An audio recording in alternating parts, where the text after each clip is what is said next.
یا رسول اللہ یا حبیب اللہ الحمد للہ رب العالمین والصلاة والسلام علی سید الانبیاء والمرسلین وعلى آلہ واصحابہ اجمعین اما بعد فاعوذ باللہ من الشیطان الرجیم بسم اللہ الرحمن الرحیم یا ایھا الذین آمنوا ادخلوا فی السلم کافۃ ولا تتبعوا خطوات الشیطان انہ لکم عدو مبین صدق اللہ العظیم۔ قابل احترام دوستوں بزرگوں، ایک آیت میں نے قرآن کریم کی پڑھی ہے، اس میں اللہ تعالیٰ ایمان والوں سے مطالبہ فرما رہے ہیں، اے ایمان والوں اسلام میں مکمل داخل ہو جاؤ۔ عام طور پر یہ سمجھا جاتا ہے کہ ایمان اور اسلام ایک ہے، تین الفاظ آتے ہیں، ایک ایمان ہے، اسلام ہے اور ایک دین ہے۔ عام طور سے ان تینوں لفظوں کو ایک سمجھا جاتا ہے، جو معنی ایمان کا وہی معنی اسلام کا وہی معنی دین کا، یہ عام طور سے سمجھا جاتا ہے، اور تقریباً اس کا معنی بھی ایک ہی ہے۔ جب لوگ سمجھنے لگے تو اگر اس انسان کہتا ایمان تب بھی کہتا ہے دین، اسلام کہا تب بھی دین کہا تب بھی ایک ہی مطلب اور مفہوم سمجھا جاتا ہے۔ لیکن جب حقیقت پر غور کیجیے تو اس میں فرق ہے۔ ایمان کا تعلق دل سے ہے، کلمہ پڑھنے سے ہے، کلمہ طیب کلمہ شہادت کی اقرار سے ہے۔ مسلمان کہتا ہے لا الہ الا اللہ محمد الرسول اللہ، انسان کہتا ہے اشہد ان لا الہ الا اللہ واشہد ان محمدا عبدہ ورسولہ۔ یہ کلمہ طیب ہے، کلمہ شہادت ہے، اس کی اقرار کا نام ایمان ہے۔ جس نے بھی یہ کلمہ پڑھ لیا، اس کو سچے دل سے مان لیا کہ ہم اللہ کو مانتے ہیں، نبی کو مانتے ہیں، یوم آخرت کو مانتے ہیں، وہ ایمان والا ہو گئے، مومن ہو گئے۔ اب اس کے دل کے اندر ایمان آ گیا، اہل ایمان کی جماعت میں وہ شامل اور داخل ہو گیا، اہل ایمان کی صف کے اندر وہ آ گیا۔ لیکن ایسے لوگوں سے اب اللہ آگے کا عمل بتا رہا ہے، یا ایھا الذین آمنوا، اے ایمان والو جنہوں نے کلمہ پڑھ کر، کلمہ شہادت پڑھ کر، اللہ کو مان کر، رسول کو مان کر، یوم آخرت کو مان کر ایماندار بن گئے، اہل ایمان کی جماعت میں شامل اور داخل ہو گئے، ان سے اللہ کہتا ہے ادخلوا فی السلم کافۃ، اسلام میں مکمل داخل ہو جاؤ۔ دوستو، ہم کو سوچنا یہ ہے کہ ایمان کے بعد ہی اللہ اب کیا مطالبہ ہم سے کر رہے ہیں؟ اسلام میں مکمل داخل ہو جاؤ۔ تو اسلام کیا ہے؟ میں نے آپ کو بتایا ایمان کیا ہے، یہ کلمہ پڑھ کر کے اللہ کو مان لینا، نبی کو مان لینا، قیامت کو مان لینا، اللہ کی کتاب قرآن کو مان لینا، یہ ایمان ہے۔ اسلام کیا ہے؟ اسلام کا معنی اپنے آپ کو دوسرے کے تابع بنا دینا، دوسرے کے آگے سرنڈر ہو جانا، اپنی جان کو، اپنے مال کو، حتیٰ کہ پورے جسم اور وجود کو کسی کے تابع کر دینا، جیسی آپ کی مرضی ویسے ہم چلیں گے، اس کا نام اسلام ہے۔ اب چاہے وہ حکم عقل کے موافق ہو یا عقل کے خلاف ہو، عقل اس کو جائز کہے، عقل اس کو ناجائز کہے، عقل اس کو صحیح سمجھے، عقل اس کو غلط سمجھے، کچھ بھی ہو، لیکن ہمیں اگلے کے سامنے اپنا سر جھکا دینا ایک کا نام اسلام ہے۔ تو اللہ کے آگے اپنے آپ کو سرنڈر کر دینا، اے بار الہ جو آپ کا حکم ہے ہم سر تسلیم خم کرتے ہیں، اپنا سر جھکا دیتے ہیں۔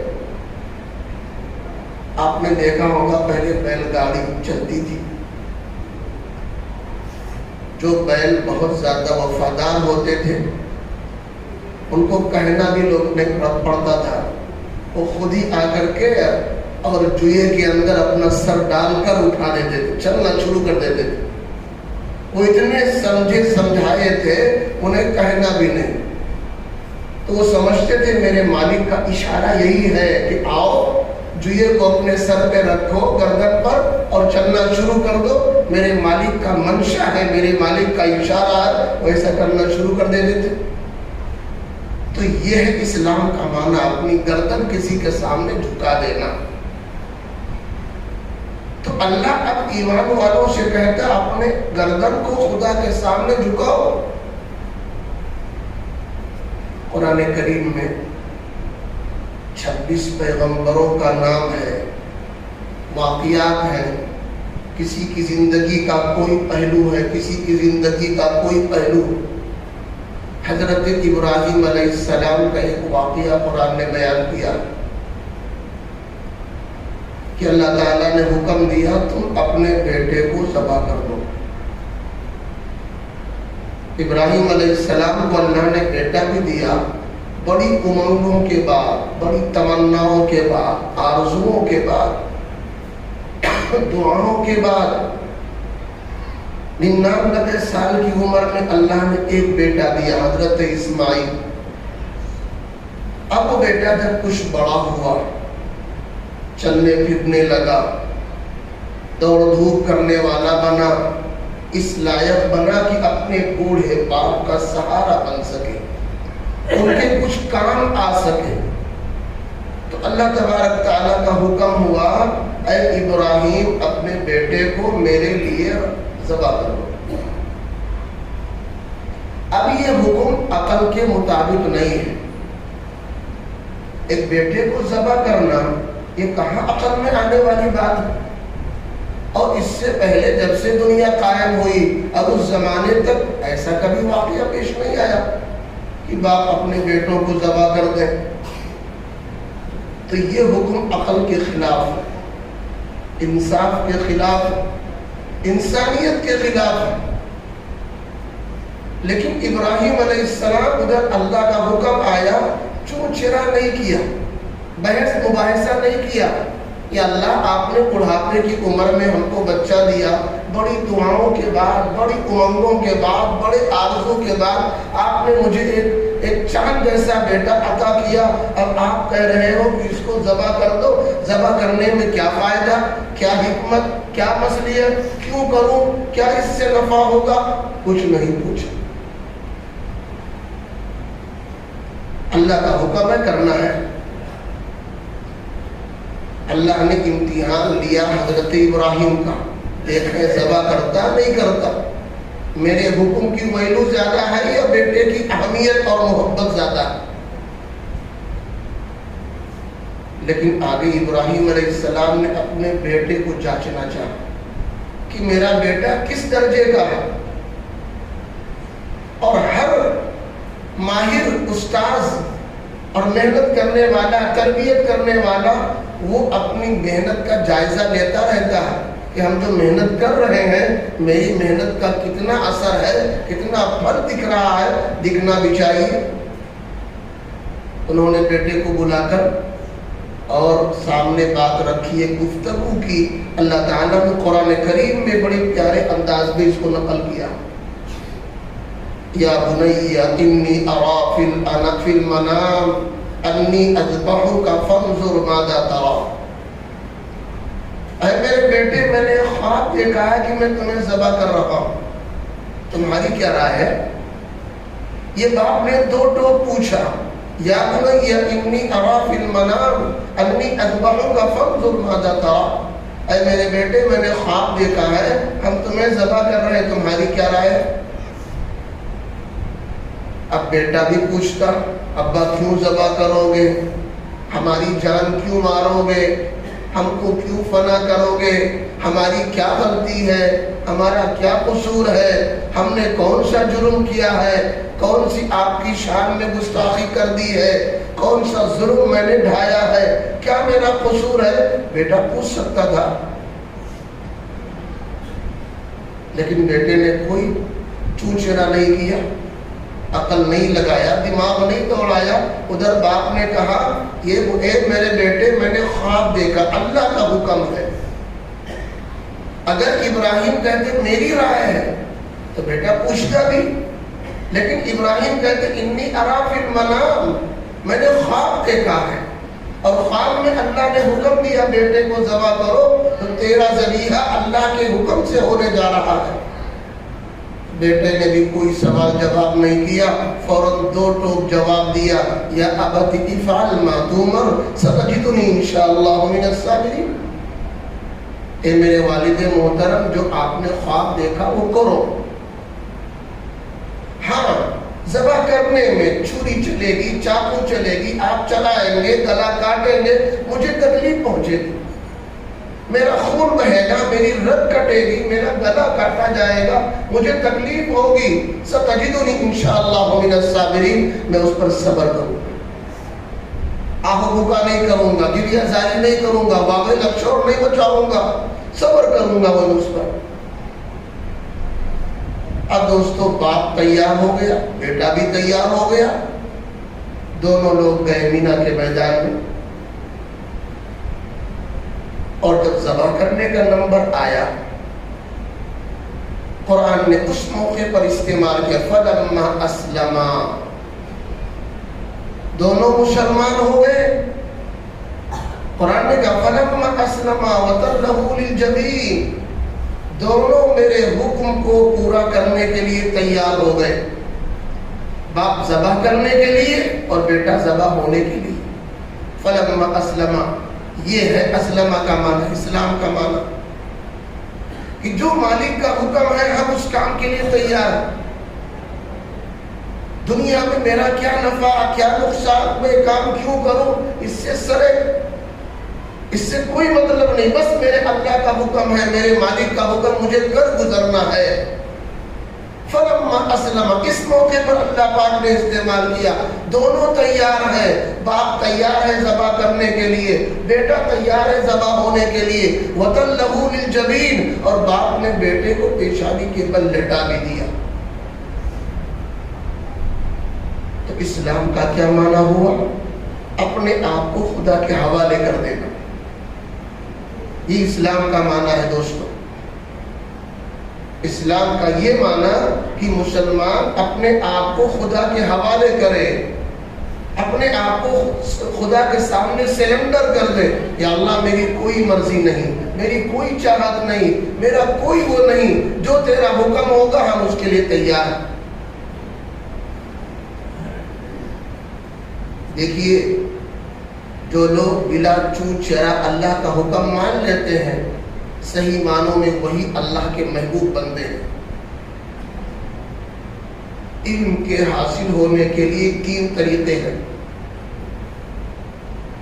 ایک ذریعہ ہے حواس خمسہ کا۔ حواس خمسہ چہرے کے اندر موجود 4 چیزیں، آنکھ، کان، زبان اور ناک، 4 یہ ہو گئے، اور ایک پورا جسم جس میں خاص طور سے ہاتھ۔ تو اب ایک آنکھ ہے، کان ہے، زبان ہے، ناک ہے اور ہاتھ، ان 5 حصوں سے علم حاصل ہوتا ہے۔ ہم نے آنکھ سے دیکھا یہ مائکروفون ہے، یہ پنکھا ہے، یہ بلب ہے، ہم کو جانکاری ہو گئی یہ بلب ہے۔ یہ علم کہاں سے حاصل ہوا؟ آنکھ نے دیکھا، ہم کو معلوم ہو گیا۔ کان نے کوئی بات سنی، میں بول رہا ہوں مائک میں، آواز پہنچ رہی ہے، میرا کان بھی سن رہا ہے، تو ہم نے جان لیا کہ میری آواز آپ تک پہنچ رہی ہے۔ ہم نے کوئی چیز سونگھی، پتہ چلا خوشبودار ہے، ہم نے کہا بہت مہک رہا ہے. بدبو ہے، ہم نے کہا صاحب بہت اس کے اندر بدبو ہے.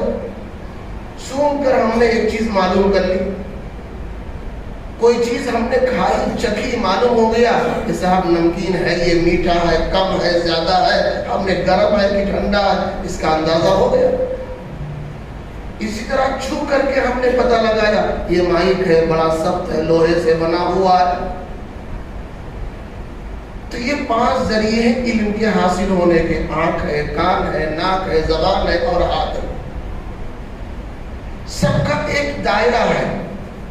آنکھ اپنے دائرے میں کام کرے گی، اور جو کام آنکھ کرے گی وہ کام ناک نہیں کر سکتا.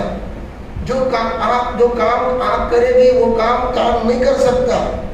چنانچہ دیکھنے والی چیز کو ہم کان کے ذریعے سے حاصل کریں نہیں ہو سکتا.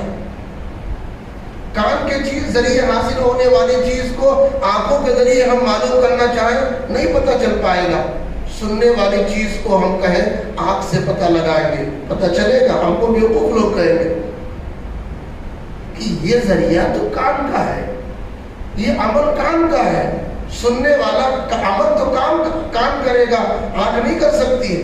چکھنے والا کام یہ زبان کرے گی، یہ آنکھ اور کان نہیں کر سکتے. کسی سے پوچھو سالن کیسا ہے، دال کیسی ہے، تو کان جواب دے گا، آنکھ جواب دے گی نہیں، ذائقہ اس کا زبان پتہ بتائے گا. کسی چیز کو چھونے کا اگر ہے وہ ہاتھ پتہ لگائے گا. جس طرح ہر ایک عضو کا حصے کا ایک دائرہ ہے، اپنے اپنے دائرے میں ہر چیزیں عمل کرتی ہیں اور اس کا ایک حدود ہے. ہماری آنکھ ایک دائرے تک دیکھ سکتی، اس کے بعد نہیں دیکھ سکتی. اس دیوار کے پیچھے کیا ہے ہماری آنکھ نہیں دیکھ رہی ہے. جہاں تک آواز پہنچ رہی ہے وہیں تک ہم سن سکتے ہیں، اس کے علاوہ میرا کان نہیں سن رہا. زکریا مسجد میں کیا ہو رہا ہمیں کیا پتا، ہمارا کان نہیں سن رہا. گونڈا میں کیا ہو رہا ہمارا کان سن رہا ہے، وہاں کی آواز یہاں آ رہی ہے. تو ہر عضو کا ایک دائرہ ہے. جہاں تک ان کے اندر طاقت ہے، ان کا بس چلتا ہے، وہاں تک یہ عمل کرتے ہیں. اور جہاں ان کا بس ختم ہو جائے، دائرہ ختم ہو جائے، یہ کام کرنا بند کر دیں گے. جہاں ان کا کام بند ہوتا ہے اس کے آگے کام شروع ہوتا عقل کا. ہم نے دیکھا پنکھا ہے، پنکھا ہونے کا علم ہو گیا، لیکن اب اس کے بعد یہ خود سے بنا ہے، کسی نے بنایا ہے، کیسے بنا ہے، یہ کام نہ آنکھ بتا سکتی نہ کان بتا سکتا، یہ عقل بتائے گی. تو جہاں ان حواس کا دائرہ ختم ہوتا ہے اس کے آگے عقل کا کام شروع ہوتا ہے. لیکن عقل کا بھی ایک دائرہ ہے، عقل کا بھی ایک دائرہ ہے، اور عقل کوئی مضبوط پیمانہ نہیں ہے کہ جو عقل کہے وہی صحیح ہو. مضبوط پیمانہ نہیں ہے.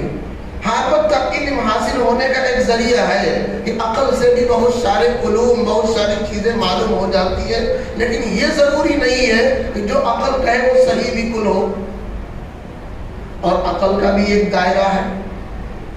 جہاں عقل کام کرنا بند کر دے اس کے بعد وہی الہی کا دروازہ کھلتا ہے. اب اس دنیا میں ہم دیکھتے ہیں، لیکن مرنا ہے یہ بھی ہم دیکھتے ہیں، لیکن مرنے کے بعد کیا ہوگا یہ ہم نہیں جانتے. اس کو نہ ہماری آنکھ دیکھ رہی ہے، نہ کان سن رہا ہے، اور نہ ہی ہماری عقل بتا رہی ہے. کون بتائے گا؟ اللہ بتائے گا وحی کے ذریعے سے. نبی نے بتایا وحی کے ذریعے سے. مرنے کے بعد اگر اچھے ہو تو یہ ہوگا، قبر میں یہ سوال ہوگا تمہارا رب کون ہے، تمہارے نبی کون ہے، تمہارا دین کیا ہے. تمہاری قبر کو کشادہ کر دیا جائے گا، جنت کی کھڑکی کھل جائے گی، تمہاری قبر جنت کا باغ بنا دی جائے گی. تم ایسے ہی سوتے رہو گے اچھے سے قیامت تک، اور اگر برے ہو تو سانپ عذاب والے مسلط کر دیے جائیں گے. قبر تمہاری بالکل آپس میں ملا دی جائے گی، آپس کی پسلیاں آپس میں مل جائیں گی، تمہارے اوپر عذاب مسلط ہوگا، قیامت تک ستائے جاؤ گے، میدان محشر قائم ہوگا، دوبارہ زندگی ملے گی. اللہ کے سامنے پیشی ہوگی، اللہ جوانی کے بارے میں پوچھے گا، اللہ زندگی کے بارے میں پوچھے گا، مال کمانے کے بارے میں پوچھے گا، مال خرچ کرنے کے بارے میں پوچھے گا، اللہ تعالیٰ عمل علم پر کتنا عمل کیا پوچھے گا۔ پل صراط ایک پل ہے، انتہائی باریک ہے، اس پر چلنا پڑے گا۔ ایک جنت ہے، ایک عالم جہنم ہے، اچھے لوگ جنت میں جائیں گے، برے لوگ دوزخ میں جائیں گے۔ یہ علم، یہ پتہ کون بتائے گا؟ یہ پتہ نہ آنکھ بتا سکتی ہے، نہ کان بتا سکتے ہیں، نہ زبان بتا سکتی ہے، نہ عقل بتا سکتی ہے۔ یہ علم انسان کو کہاں سے ملا؟ وہی الہی کے ذریعے سے ملا، یہ وہی الہی کے ذریعے سے ملا ہے۔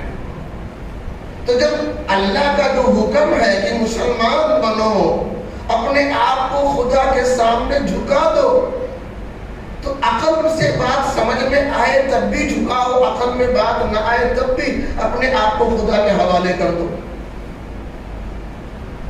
کیونکہ عقل کے ذریعے سے ہم حلال حرام کا پتہ نہیں لگا سکتے۔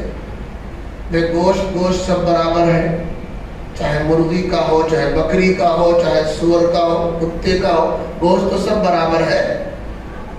ہماری عقل کہتی ہے گوشت سب برابر، چاہے جو کھاؤ۔ پانی سب برابر، چاہے وہ پانی یہ سادہ پانی ہو، چاہے بارش کا پانی ہو، چاہے اس میں انگور کا عرق ملا دیا گیا ہو، یا صاحب گنے کا جوس ملا دیا گیا ہو، یا کسی اور میوے کا جوس ملا دیا گیا ہو، یا اس میں نشہ کی چیز ملا دی گئی ہو، تو پینے والی چیز ہے، سیلاب ہے، بہنے والی چیز پیو، عقل یہ کہتی۔ لیکن نہیں، اس کے اوپر ایک وحی الہی ہے۔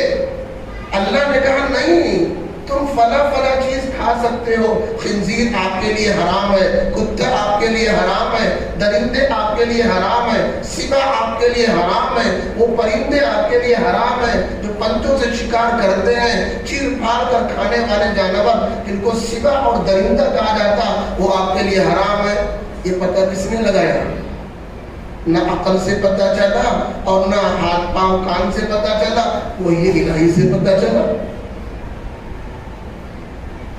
تو کچھ لوگ جو اپنے عقل کے غلام بنے، وہ بھی راستے سے بھٹک گئے، وہ اپنے عقل کے غلام ہیں، وہ اللہ کے غلام نہیں ہے۔ کامیاب وہی مسلمان ہوگا جو اپنے آپ کو خدا کا غلام بنا لے، اسلام کا تابع دار بنا لے، اور یہ دو ٹوک جملوں میں کہہ دے بھائی میرے اللہ کا حکم ہے اور ہمیں یہ کام کرنا ہے۔ بہت سی باتیں سمجھ میں نہیں آتی۔ مثال کے طور پر کہا گیا کہ وضو ٹوٹ جائے تو وضو کرنا ضروری ہے۔ وضو ٹوٹنے کے بہت سارے طریقے۔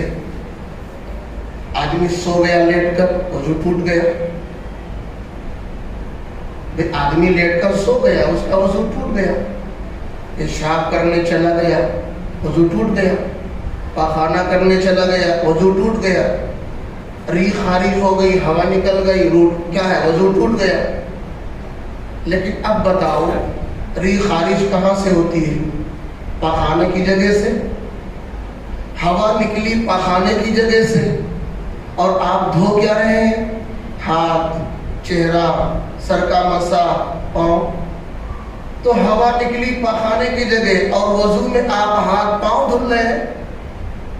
عقل تو یہ کہہ رہی ہے جہاں سے ہوا نکلی وہ جگہ دھو، جہاں سے ہوا خارج ہوئی ہے وہ جگہ دھونا چاہیے، وہاں کا مسا کرنا چاہیے، لیکن وہاں سے کوئی چھیڑ چھاڑ نہیں۔ اللہ کا حکم ہے وضو کرو، ہاتھ دھو، پاؤں دھو، سر کا مسا کرو۔ معلوم یہ ہوا ہمارے دین کا تعلق عقل سے صرف نہیں ہے، حکمتیں بتائی گئی ہیں، حکمتیں سمجھائی گئی، اس کام میں یہ حکمت، اس کام میں یہ فائدہ، اس کام سے یہ نقصان، جس میں نقصان ہے اس سے بچو، جس میں فائدہ وہ کرو۔ لیکن ضروری نہیں ہے کہ تمام چیزوں کے فائدے اور نقصانات میرے ذہن میں آ ہی جائیں۔ چمڑے کا موزہ آپ پہن لیتے ہیں، وضو کر کے آپ نے پہن لیا، شریعت نے کہا پہنو، اپنے گھر میں مقیم ہو 24 گھنٹہ اس پر مسح کرو گے۔ سفر میں چلے گئے، مسافر بن گئے، 3 دن 3 رات مسح کریں گے۔ مسح کیسے کریں گے؟ اپنے چمڑے کے موزے پر مسح کیسے کریں گے؟ فرمایا دو حصہ کو دھل لو، چہرہ دھلا جائے گا، ہاتھ دھلا جائے گا اور سر کا مسح ہوگا اور پیر پر مسح یوں ہوگا، ہاتھ بھگو کر پیر کے ظاہری حصے پر، اوپر کے حصے پر آپ مسح کریں گے۔ جب آپ چلتے ہیں تو پیر کا نچلا حصہ زمین پر لگتا ہے۔ اگر دھلنے کو کہا جائے، مسح کو کہا جائے تو نچلے حصے پر مسح کرنا چاہیے۔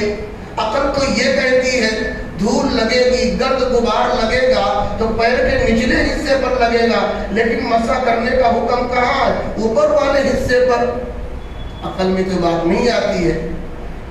جس طرح ری نکلی پیخانے کے مقام سے، ہاتھ دھلا جا رہا ہاتھ پاؤں اور صاحب چلا جا رہا ہے پیر کے نچلے حصے سے، گرد و غبار وہاں لگ رہی ہے اور مسح ہو رہا ہے اوپر حصے پر، یہ بات عقل میں نہیں آ رہی ہے، لیکن میرے نبی نے بتایا ہمیں ایسے کرنا ہے۔ یہ ہے اصل غلامیت، اس کا نام اسلام ہے۔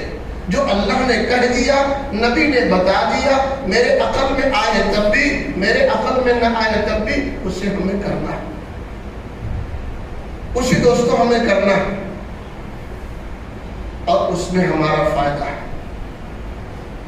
اگر اللہ ہمارا بدخواہ ہوتا، نبی ہمارے بدخواہ ہوتے، تب تو ہم سوچتے صاحب کیوں ہم ان کی بات مانیں، لیکن ایک ماں باپ سے 70 گنا زیادہ ایک اللہ، ایک بندے سے محبت کرنے والا۔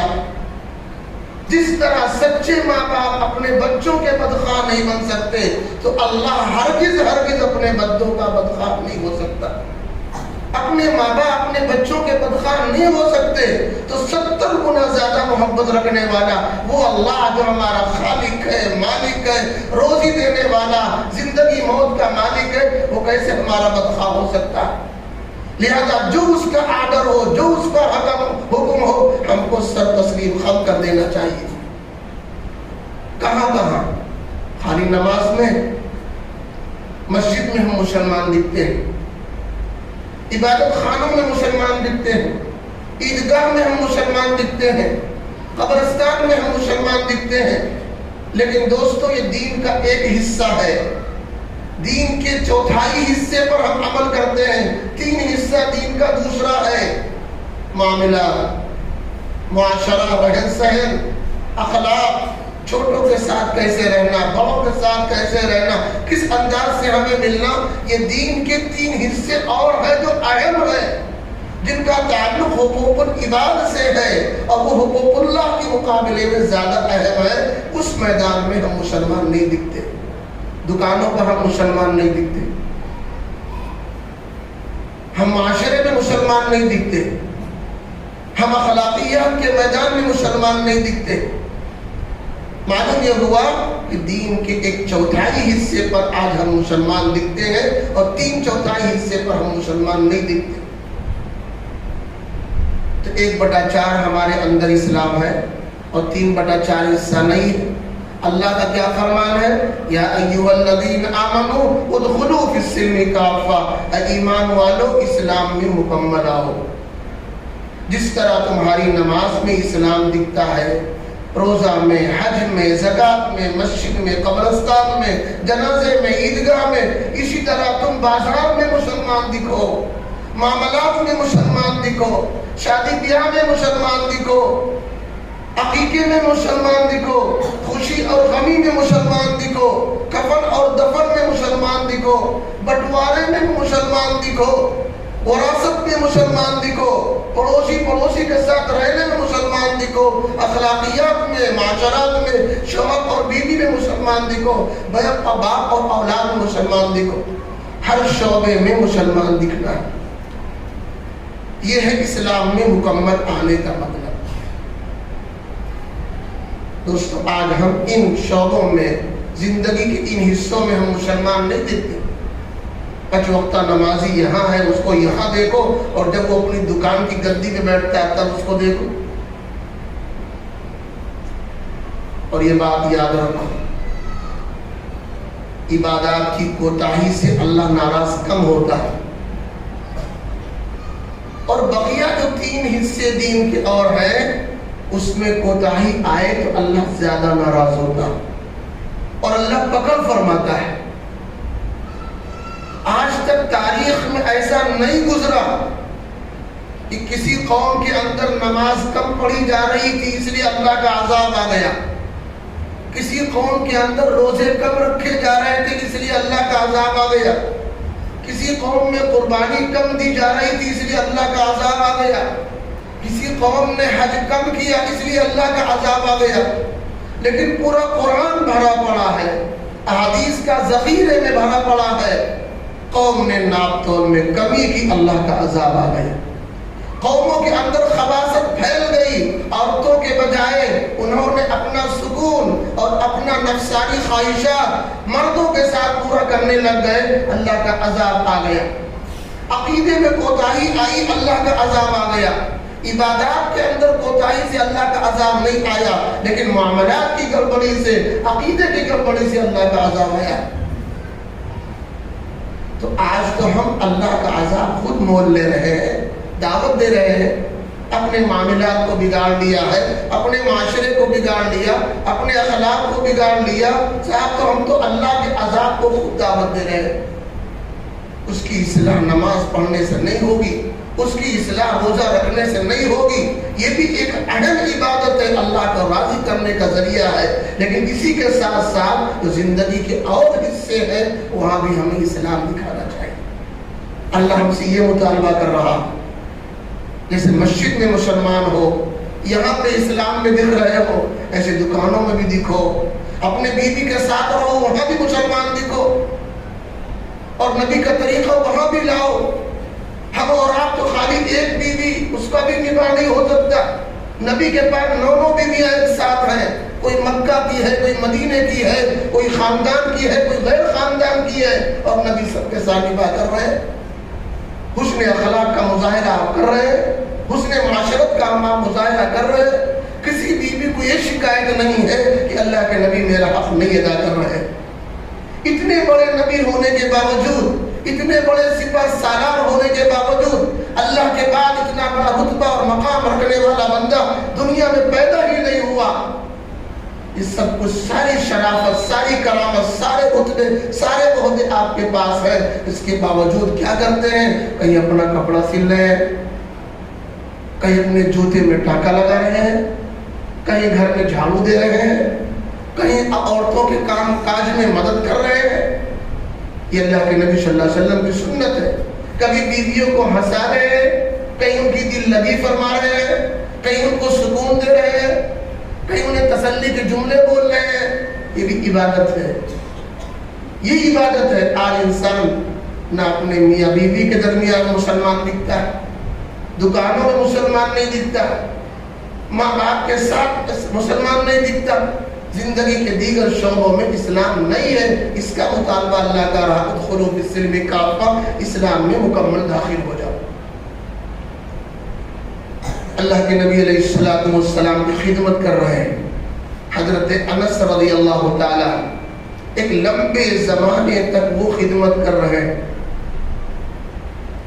فرماتے ہیں، اپنا بیان دے رہے ہیں، ما ضربنی، نہ تو نبی نے مجھے کبھی مارا، نہ نبی نے مجھے کبھی ڈانٹا، نہ نبی نے بھیجا کوئی سختی کی۔ ایک نوکر، ایک غلام اپنے آقا کی تعریفیں کر رہا ہے، حقیقت اور سچائی بتا رہا ہے، نہ انہوں نے مارا، نہ انہوں نے ہماری اوپر سختی کی، بلکہ یہ تعلیم دی، اے لوگوں جو کھاؤ وہی کھلاؤ، جو پہنو وہی پہناؤ۔ چنانچہ کپڑے کو دیکھ کر پہلے زمانے میں پتہ نہیں لگتا تھا کہ یہ آقا ہے، یہ غلام ہے، کھانے کو دیکھ کر نہیں پتہ لگتا تھا یہ مالدار ہے، یہ غریب ہے۔ جو معیار زندگی امیر کا وہی معیار زندگی غلام کا تھا، جو معیار زندگی کھانے پینے کا ایک مالدار کا وہی ایک غریب آدمی کا، جو کھاتے تھے وہ کھلاتے تھے، جو پہنتے تھے وہ پہناتے تھے۔ آج آپ دیکھ لو، اسلام ایسا دکھ رہا ہے، کسی کی زندگی میں اسلام ایسا دکھ رہا ہے، جو مالدار ہیں، جن کی ساری آمدنی کا ذریعہ نوکر چاکر 50 ان کی ماتحتی میں کام کرتے ہیں، تب جا کر اس کو لاکھوں کا نفع ہوتا ہے۔ اس کی معیار زندگی کتنی بلند ہے، کتنی ہائی فائی ہے، کھانا دیکھ لو، کپڑا دیکھ لو، جوتے چپل دیکھ لو، یوں لگتا ہے چھوٹی موٹی دکان گھر میں اس کے ہے، اس کے کپڑوں کی الماری کھولو لگتا ہے دکان ہے اس کے پاس، جوتوں کی دکان ہے، سامانوں کی دکان ہے، اتنے سارے وافر مقدار میں کہ کبھی کبھی سال میں نمبر نہیں آتا پہننے، اور جن کے بدولت، جن کی خدمت سے اس کو نفع ہو رہا ہے، اس کو 2500 3000 4000 بیچارے کا پیٹ نہیں بھرتا، کپڑا نہیں آتا، دوا نہیں آتی۔ اسلام ہی تھوڑی سکھاتا ہے، اسلام اس کی تعلیم نہیں دیتا دوستوں۔ چند واقعات میں آپ کو سناؤں کیسے کیسے صحابہ نے یہ کام کیا، تب اسلام دنیا میں پھیلا ہے، اسلام تب دنیا میں پھیلا ہے۔ ایک صحابی ہیں حضرت حذیفہ ابن یمان رضی اللہ تعالی عنہ، یہ مکے سے ہجرت کر کے مدینہ آ رہے تھے، راستے میں ابو جہل مل گئے، یہ 1000 لوگوں کو لے کر اور جناب نبی کریم صلی اللہ علیہ وسلم کے اوپر حملہ کرنا چاہ رہا تھا۔ راستے مل گئے، یہ لوگ پکڑ لیا، پوچھا کہاں جا رہے ہو؟ کہا مدینہ۔ کیوں جا رہے ہو؟ نبی سے ملاقات کرنے کے لیے۔ کہا تمہیں نہیں چھوڑیں گے۔ کہا نہیں بھائی مجھے چھوڑ دو، ہمیں وہاں جانا ہے۔ کہا ایک شرط پر چھوڑیں گے، ہم نبی سے لڑائی کرنے جا رہے ہیں، نبی کو دنیا سے مٹانے جا رہے ہیں، تم وعدہ کرو کہ نبی کے ساتھ مل کر میرے ساتھ مقابل میں نہیں لڑو گے۔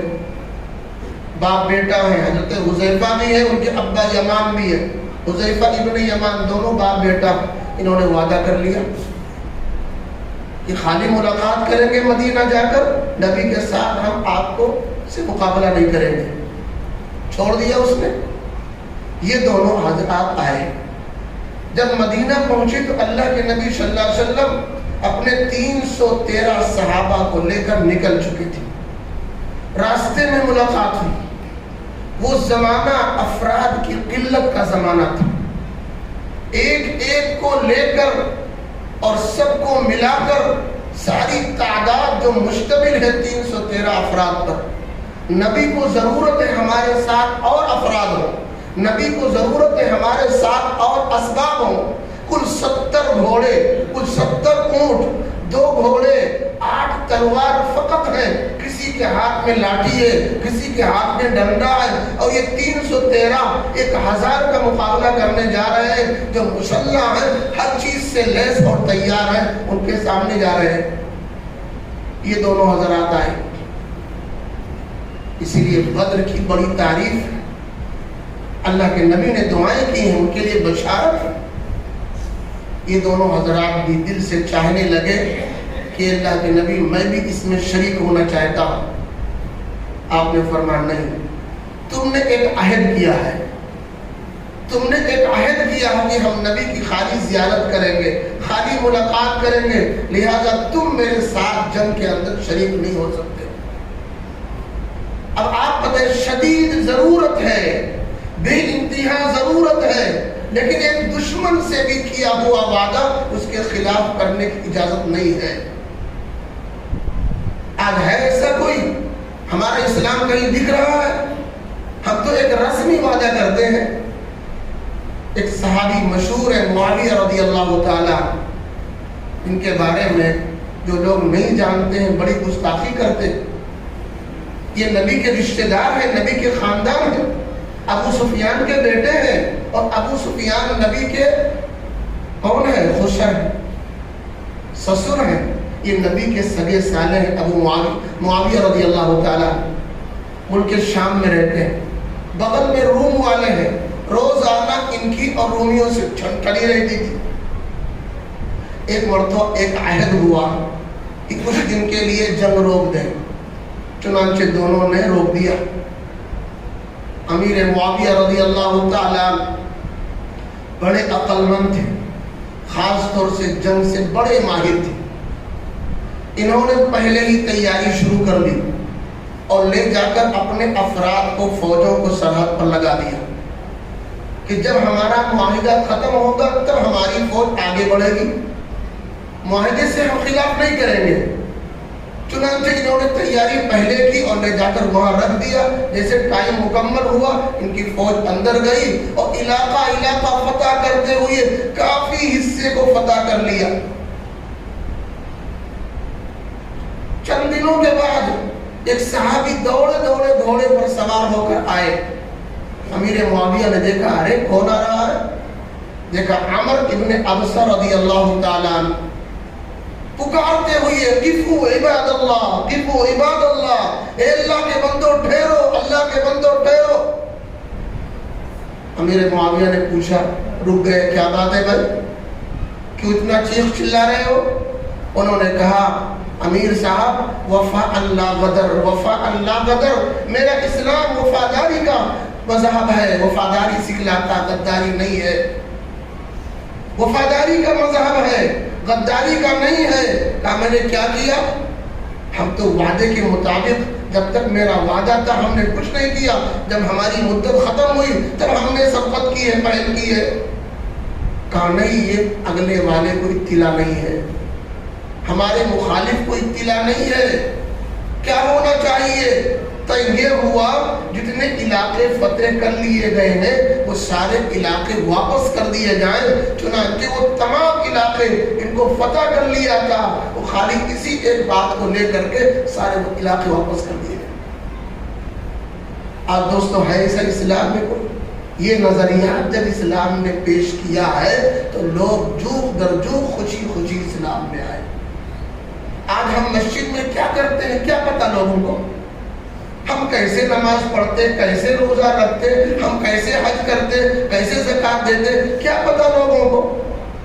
لیکن جب ہم لین دین خرید و فروخت اسلام کے مطابق کریں گے تو یہ بات عوام میں پھیلے گی۔ جب ہم بات چیت نبی کے روشنی میں کریں گے یہ بات لوگوں تک پھیلے گی۔ جو تین حصہ اسلام کا اور ہے، جب وہاں پر اسلام کا ہم مظاہرہ کریں گے اور ہر عمل نبی کے مطابق کریں گے تو اسلام کا چرچا ہوگا، اسلام کی خوبی لوگوں کو پہنچے گی اور لوگ اس کو مجبوراً اپنائیں گے۔ آج دوستو ہم گویا ذریعہ ہے، سبب ہے اسلام کے کیا ہے مٹانے کا۔ ہمارے اتنے زیادہ چوری چماری بدعہدی وعدہ خلافی اور کم ناک توڑ اتنے زیادہ معاملات گڑبڑ ہیں کہ ان حالات کو دیکھ کر غیر یہ سمجھتا ہے کہ جب مسلمان اتنا گندا تو اس کا مذہب بھی گندا ہوگا۔ ہمارے کرتوت کو دیکھ کر وہ ہمارے اسلام کو سمجھتے ہیں۔ اگر یہی ہمارے کرتوت اچھے ہو جائے تو یہ کرتوت سے آدمی ہمارے مذہب کی بھی تعریف کرے گا اور مذہب کی طرف سبقت کرے گا۔ تو دوستو جو قرآن نے اعلان کیا، یا ایھا الذین آمنوا ادخلوا فی السلم کافہ، اے ایمان والو اسلام میں مکمل داخل ہو، شیطان کے نقش قدم پر نہ چلو کہ کچھ حصہ اسلام کا کچھ حصہ غیر اسلام کا زندگی میں لاؤ، یہ بھی خوش یہ بھی خوش۔ یہ صاحب آدھا تیتر آدھا بٹیر نہیں چلتا، اس سے شیطان خوش ہوتا ہے، اللہ نہیں خوش ہوتا۔ لہذا ہم عزم کریں، طے کریں، انشاءاللہ زندگی کے ہر شعبے میں ہم اسلام کو پیش نظر رکھیں گے۔ اللہ عمل کی توفیق عطا فرمائے۔